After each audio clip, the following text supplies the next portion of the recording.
بسم اللہ الرحمن الرحیم، السلام علیکم ورحمۃ اللہ وبرکاتہ۔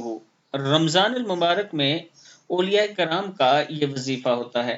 اگر آپ بھی کریں گے تو اللہ تعالیٰ آپ کی بھی دلی خواہش پوری کرے گا۔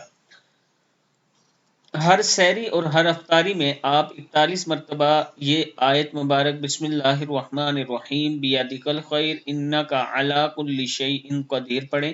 رمضان کی پہلی صبح سے لے کر آخری شام تک 41 دفعہ قرآن کی آیت بیدک الخیر انک علی کل شیء قدیر پڑھیں۔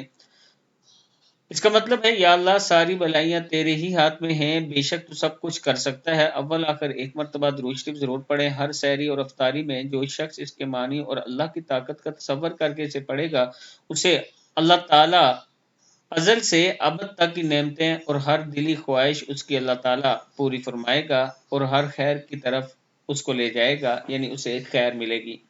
اللہ تعالیٰ کے حضور دعا ہے کہ اللہ تعالیٰ ہم سب کو بھی اس پر عمل کرنے کی توفیق دے۔